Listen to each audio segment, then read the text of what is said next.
Hello aspirants, how are you all? I'm Ritesh Shukla and we are starting with the Hindu article explainer. Yesterday itself there was a topic in the opinion section of the Hindu, and the title of the topic is how much should India prop up the rupee. So इस particular article में अभी recently RBI जो है वो जो rates हैं, monetary rates हैं, उनको हो सकता है कि उनको उसमें कुछ चेंजेस लाए, क्योंकि अभी रिसेंटली फेडरल रिजर्व जो यूनाइटेड स्टेट्स की जो सेंट्रल बैंक है उसने अपने रेट्स को हाइक कर दिया था। तो उसको देखते हुए ये ओवरऑल आर्टिकल ये बताना चाह रहा है कि आरबीआई को आने वाले समय में रेट्स को हाइक करना चाहिए या कम करना चाहिए, या फिर मॉनेटरी वैल्यू को देखते हुए उनको क्या चेंजेस उसमें लाने चाहिए। तो this is the summary, the short brief of this particular article.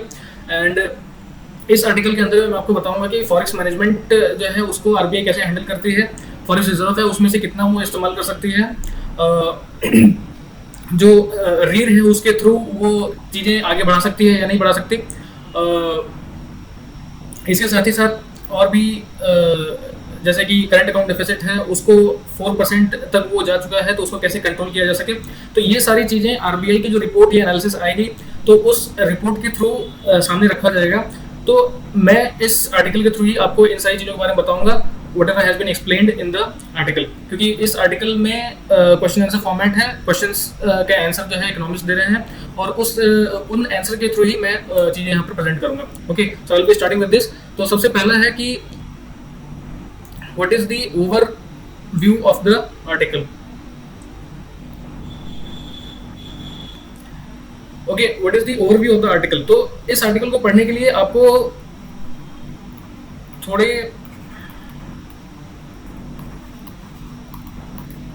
Basics भी जानना होगा, जिसमें कि करंट अकाउंट डेफिसिट क्या है, इसके बारे में फॉरेक्स मैनेजमेंट के बारे में, फॉरेक्स रिजर्व क्या है इसके बारे में, इनको कौन रूल करता है या अथॉरिटी फॉरेक्स रिजर्व पे किनकी है, इसके बारे में जानना। ड्यूलिटी,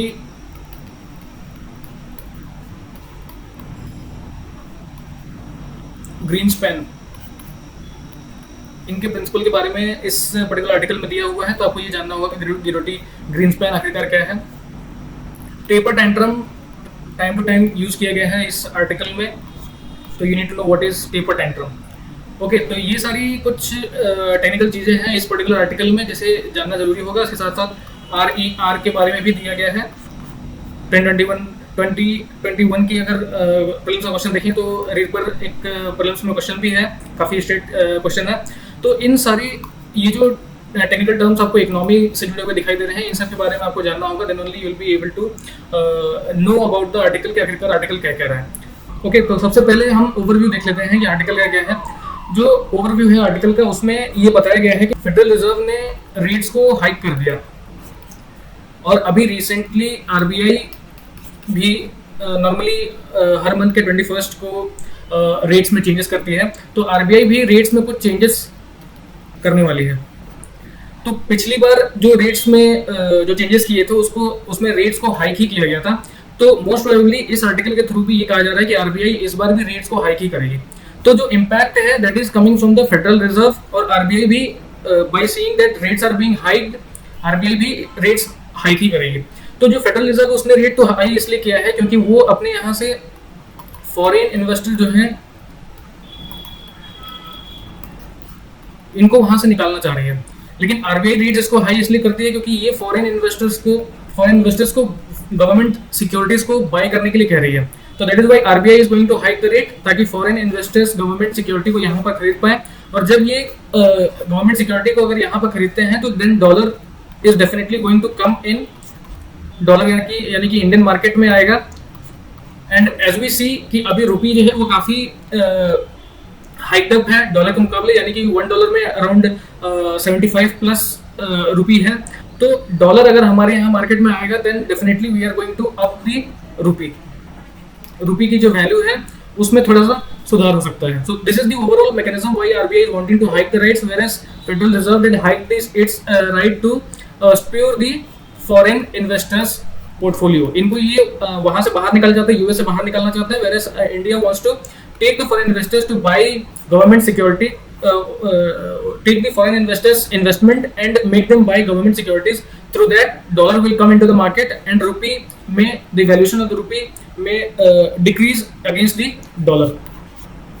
ओके, तो ये ओवरऑल पर्सपेक्टिव है। इस पर्सपेक्टिव के थ्रू जो इकोनॉमिस्ट हैं उनका ये कहना है कि जो फॉरेक्स रिजर्व है उसको किस प्रकार से आरबीआई को यूज करना चाहिए। तो फॉरेक्स रिजर्व को ही एक्सप्लेन करते हुए उन्होंने गिडोटी ग्रीन्सपैन के बारे में बताया है, हम इसके बारे में आगे डिस्कस भी करेंगे। गिडोटी ग्रीन्सपैन के थ्रू ये बताना चाहते हैं कि फॉरेक्स रिजर्व का जो परसेंटेज है उस परसेंटेज को एक लिमिटेड अमाउंट में ही खर्च करना चाहिए, ताकि आगे की जब प्रॉब्लम क्रिएट हो तो फॉरेक्स रिजर्व से अमाउंट को यूज करके ऐसे सारे प्रॉब्लम्स को हम जो है सफाइस कर सकें। इसकी वजह से आरबीआई को ये ध्यान में रखना होगा कि फॉरेक्स रिजर्व से बहुत ज्यादा अमाउंट को इस्तेमाल नहीं करना चाहिए। तो ये ओवरऑल पर्सपेक्टिव है इस पर्टिकुलर आर्टिकल में।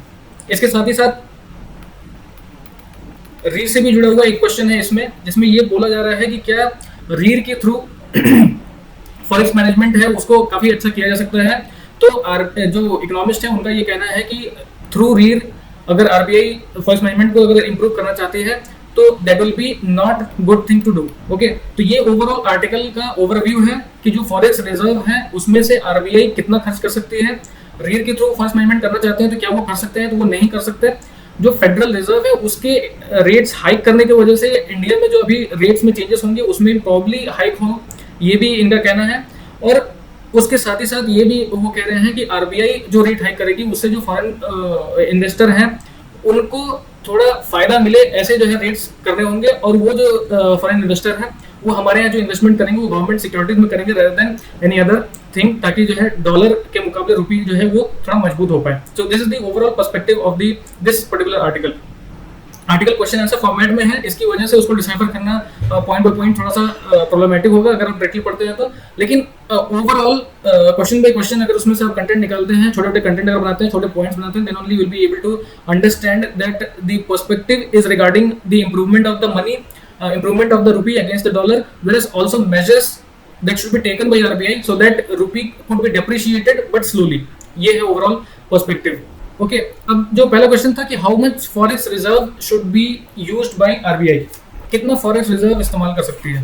तो मैंने बताया कि forex reserve में से कुछ छोटी अमाउंट ही यहाँ से निकाल सकते हैं। इसको इसलिए रखा जाता है कि आगे आने वाले सिचुएशन में कभी ऐसा हो जाए कि country could not be in a very good situation financially, तो फॉरेक्स रिजर्व से मनी बोरो करके वो ऐसे सिचुएशन को शॉर्ट टर्म हेल्प प्रोवाइड कर सकते हैं। तो इसकी वजह से फॉरेक्स रिजर्व को मेंटेन किया जाता है and RBI has the authority over the forex reserve. लेकिन अगर वो ये चाहते हैं कि जो रुपी है उसको हम डेप्रिशिएट कर दें by using the money from forex reserve in the international market, that could be a problematic thing according to the economist का कहना है कि आरबीआई अगर फॉरेक्स रिजर्व से बहुत ही ह्यूज अमाउंट में पैसे इस्तेमाल करके बाहर मार्केट में अगर यूज कर लेती है ताकि रुपी को डिप्रिशिएट किया जाए, दैट माइट बिकम प्रॉब्लमेटिक। अब इसमें जो आरबीआई के मेजर्स हैं जिससे कि वो डॉलर को इंडिया में इंट्रोड्यूस कर सकते हैं, वो कुछ ऐसे सिचुएशंस हो सकते हैं जो कि हेल्पफुल हो सकता है। सबसे पहला है कि RBI allows the dollar to be introduced in the market, और इसको इंट्रोड्यूस करने में जो मेजर्स आरबीआई इस्तेमाल करती है वो है रेमिटेंसेस के थ्रू। रेमिटेंसेस यानी कि रिटर्न्स होते हैं जो बाहर पे इंडियंस काम कर रहे हैं या फिर और भी लोग जो काम कर रहे हैं उनके द्वारा जो रिटर्न इंडिया में वापस आती है वो रेमिटेंसेस, और इस रेमिटेंसेस के थ्रू डॉलर जो है इंडियन मार्केट में आता है चेंज होके। फिर शॉर्ट टर्म पोर्टफोलियो इन्वेस्टमेंट जो है गवर्नमेंट सिक्योरिटी में, जैसे मैंने पहले ही बताया कि गवर्नमेंट सिक्योरिटी में इन्वेस्टमेंट करने देना, तो ये तभी हो पाएगा जब जो लिक्विडिटी क्रंच है उसको थोड़ा सा कम किया जा सके। इसलिए आरबीआई जो है रेट्स जो है कुछ हाइक कर देती है, जिसकी वजह से जो फिक्स्ड मार्केट दिखाई देता है हमारे यहाँ का वो जो है थोड़ा सा वैल्यू दिखाई देता है, जिसकी वजह से डॉलर क्योंकि जो इन्वेस्टर्स हैं वो ऑटोमेटिकली यहाँ पे चीजें बाय करने लगते हैं, और जब वो गवर्नमेंट सिक्योरिटी या किसी चीज को अगर बाय करते हैं then definitely dollar is going to come in, whereas rupee could be depreciating against the dollar. Then another question is as a policy tool is the interest rate lever adequate. जो interest rate lever है क्या वो as a policy क्या वो सही है? ठीक है, तो इसमें जो ओपिनियन बताया गया है कि रेट्स जो है उनको रेज किया जाता है, जो मॉनेटरी पॉलिसी कमेटी है वो रेट्स को रेज करती है केवल इन्फ्लेशन कंट्रोल करने के लिए ही नहीं, उसके अलावा जो उनका मेन एम होना चाहिए वो है कि वॉलेटिलिटी जो है मनी की जो वॉलेटिलिटी है मार्केट में उस वो बहुत ज़्यादा हाई ना हो, ठीक है। और जब वॉलेटिलिटी बहुत हाई हो जाती है तो उससे जो मार्केट है वो डिस्टर्ब होने लगता है, और जब मार्केट ऐसे डिस्टर्ब हो जाएगा then inflation, a little inflation could be good, but if that little inflation ultimately gains momentum a lot, then it might create problem for the market. Okay, तो आरबीआई को ऐसा करना चाहिए कि जो इन्फ्लेशन है उनको कंट्रोल करने के लिए रेट्स को इस प्रकार से हाइक करे ताकि वो इन्फ्लेशन कंट्रोल हो, साथ ही साथ a little bit of inflation could be there in the market, लेकिन उसके साथ फिर ऐसा भी हो कि जो प्राइसेस हैं वो थोड़े बहुत स्टेबल हों, और जो मनी क्रंच है मार्केट में वो थोड़ा सा कम हो, और मनी क्रंच जो आगे आने वाली है वो खत्म हो पाए। तो ऐसी रेट्स को हमको रेज करना होगा, यानी कि अगर वो कंटिन्यूसली 2 या 3 मंथ्स अगर रेट्स को अगर हाइक कर चुके हैं तो लेटर ऑन मे बी उनको विदिन 1 मंथ्स विदिन दी कुछ मंथ्स उस रेट को थोड़ा सा कम भी करना चाहिए, फिर later on again 3 to 4 months उसको हाइक करना चाहिए, यानी कि इससे जो है थोड़ा सा मार्केट में जो मनी क्रंच है उसको थोड़ा सा बैलेंसिंग मिलेगा, एंड द इन्फ्लेशन जो लिटिल बिट ऑफ इन्फ्लेशन है that will always stay there whereas market will also grow, और इन्फ्लेशन जो है वो भी थोड़ा सा कंट्रोल में रहेगा, ठीक है। तो आरबीआई का जो मैकेनिज्म है, दो it depends heavily on the federal bank of the United states के उन्होंने रेट्स को हाई किया है या फिर कम किया है, लेकिन लास्ट 3 मंथ में अगर देखेंगे तो आरबीआई ने डिस्पाइट फेडरल बैंक के रेट्स हाइक करने के बाद भी आरबीआई ने रेट्स यहाँ पर इंडिया में हाइक नहीं किया था। तो हम इसे ये समझ पा रहे हैं कि जो हमारे यहाँ की जो अर्थव्यवस्था है those are completely different from those from the US, but also the changes that are being made in the US by the federal bank, those definitely impact the Indian market, and on that basis we try to improve against what is happening in the other countries, say for example United States or other European countries, ठीक है। तो इस situation में economics का कहना है कि जो पॉलिसी रेट है, interest rate, that is fine, but the rates must be used decisively. Okay, ये क्वेश्चन है कि if the CAD hits 4% as is being projected by some agencies, what are the consequences for the economy? तो सीधी सी बात है कि अगर current account deficit 4% increase कर जाता है तो सबसे बड़ी बात है कि डेफिसिट अगर हमारे कंट्री में कंटिन्यूअस बनते रह रहा है then we are not on a very good situation. CAD is not good for any economy, current account deficit is not good for any economy. These current account deficit must be sufficed certainly, but not with the borrowing, but with the revenue that is being created in the market. जो market से revenue आता है उससे जो है इसको खत्म करना होगा, ना कि बोरोइंग से। बोरोइंग अगेन जो है वो प्रॉब्लम्स ही क्रिएट कर देता है, क्योंकि बोरोइंग्स भी अपने साथ इंटरेस्ट लाएगा, जिसको अगेन सफाइज करने के लिए हमें कुछ ना कुछ और भी कदम उठाने पड़ते हैं। अब जो इकोनॉमिस्ट है उनका कहना है कि the moment hot money became flighty, panic setting, जैसे ही हॉट मनी जो है वो कुछ तेज होता है, जो हॉट मनी है यानी कि कंटिन्यूअस जो इनफ्लो होता है वो अचानक से काफी बढ़ता है, तो काफी उछाल जो है आ जाता है। Till then we comfortably finance CAD. तो सीएडी पे हम बहुत ज्यादा ध्यान नहीं देते, हम बस ये देखते हैं कि कंटिन्यूअस जो हॉट मनी है उसका इनफ्लो हो रहा है या फिर वो आउटफ्लो भी हो रहा है, लेकिन but we have huge chunk of money in our market, और उसको देखते हुए हम जो है ज्यादा करंट अकाउंट डेफिसिट पे ध्यान नहीं देते और ये सोचते हैं कि हमारे पास तो ह्यूज अमाउंट ऑफ मनी है, और ये जो ह्यूज अमाउंट ऑफ मनी है may be we could be extracting things from there, लेकिन current account deficit is a fixed thing, और इसको अगर हम अपने कैपिटल इनफ्लो से भी अगर जो है सफाइस कर भी देते हैं इन द लेटर पीरियड्स, क्योंकि capital is a must for a country, इसके खत्म होने से लार्जर इकोनॉमिक प्रॉब्लम्स जो है क्रिएट हो सकते हैं इन द फ्यूचर पीरियड, ठीक है। तो अब यहाँ पर इन्होंने एक सजेशन भी दिया है कि but in using these tool we have to focus on the real interest rate and economic growth, that is R and G. Okay, तो आर और जी क्या है? आर और जी है net rate of return to capital exceeds growth rate of output, this is R and G. और R जो है वो जी से बड़ा है तब जो है अनसस्टेनेबल सिचुएशन क्रिएट हो जाती है, यही यहाँ पर बताया गया है। अगर R is going to be greater than G then we are in unsustainable situation. Okay, the only way to address these concerns such as financial physical consolidation, twin deficit crisis, given that a real rate of interest is negative, given that hawkish mode of Fed is to raise interest। तो आखिरकार जो physical consolidation है और twin deficit crisis है, अगर इसको हमें address करना है तो हमें ये देखना होगा कि R is greater than R should not be greater than G, whereas unsustainable situation ऐसे क्रिएट ना हो, ठीक है। लेकिन जो फिजिकल कंसोलिडेशन और ट्विन डेफिसिट क्राइसिस भी है वो भी इस सिचुएशन में होना चाहिए कि जो रियल रेट ऑफ इंटरेस्ट है वो नेगेटिव है और जो फेडरल रिजर्व की जो रेज हाइक हो रही है उसकी वजह से ये सिचुएशन क्रिएट हुई हो। तो इस ओवरऑल पर्सपेक्टिव में ये बताना है कि जो कैड है उस वो अगर 4% हिट कर जाती है तो क्या क्या कॉन्सिक्वेंसेस होंगे। तो सबसे बड़ा जो कॉन्सिक्वेंस है वो है फिजिकल कंसोलिडेशन, उसमें थोड़ा प्रॉब्लम हो सकता है, और ट्विन डेफिसिट क्राइसिस वो जो क्रिएट हो सकता है फिजिकल डेफिसिट और प्राइमरी डेफिसिट का।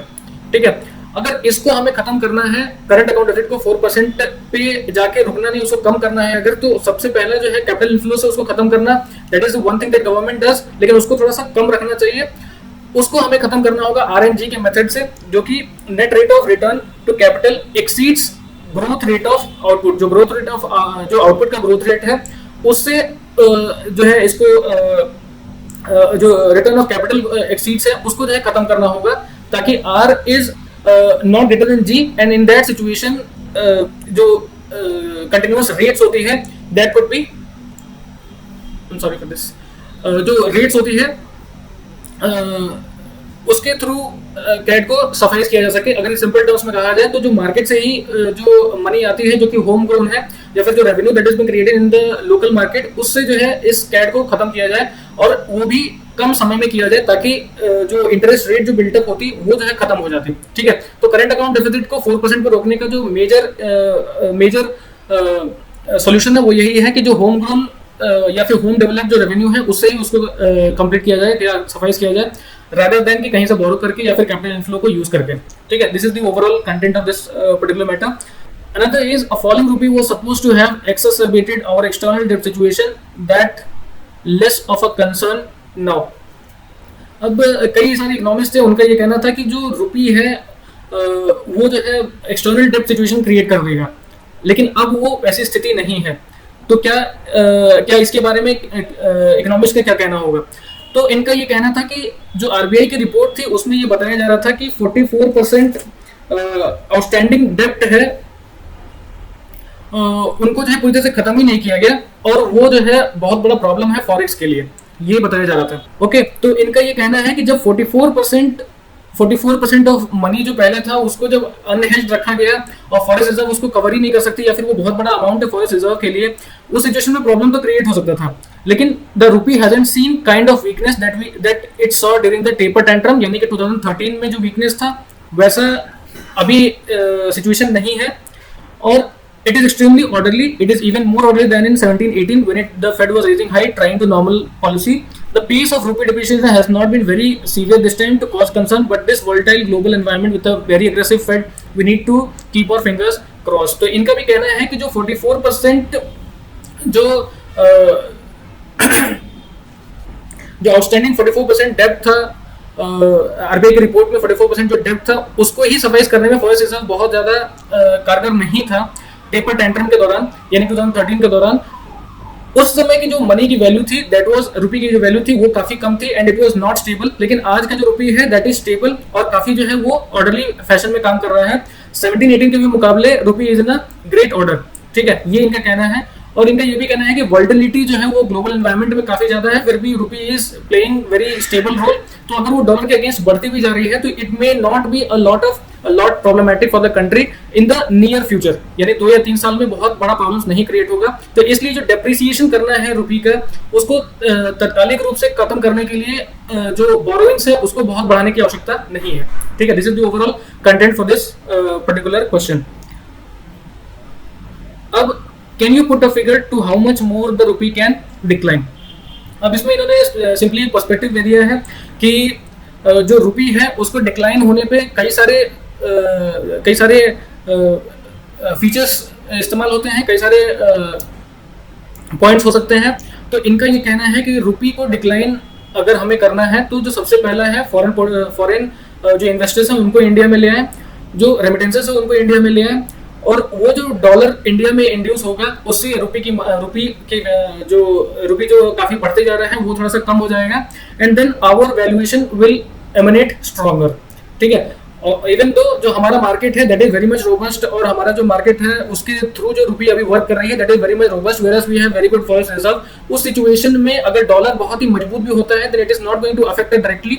लेकिन हाँ, जो 5 ईयर्स का जो नेक्स्ट 5 ईयर्स का जो टर्म है उसमें सिचुएशन जो है वो थोड़ी खराब हो सकती है अगर dollar is able to capture the overall market as it captured before it is. तो उस सिचुएशन में इट मे बिकम प्रॉब्लमेटिक। लेकिन आज अगर रुपी आगे बढ़ भी रहा है, काफी ज्यादा हो भी रहा है डॉलर के against, it may not be very much problematic for the current situation. लेकिन धीरे धीरे उसको कम करने के लिए वेरियस मैकेनिज्म्स आरबीआई को उठाने होंगे, जिसमें कि जो मेन मैकेनिज्म्स थे जैसे कि फॉरेन इन्वेस्टर्स पोर्टफोलियो इनका जो है इन्वेस्ट कराना यहाँ पर गवर्नमेंट सिक्योरिटीज में, those are the some of the mechanism that have been repeatedly being said in this particular article. So this is the overall part for this particular video. I'll be coming out with another video in the next week. So thank you for watching this. Stay home, stay safe, and keep learning.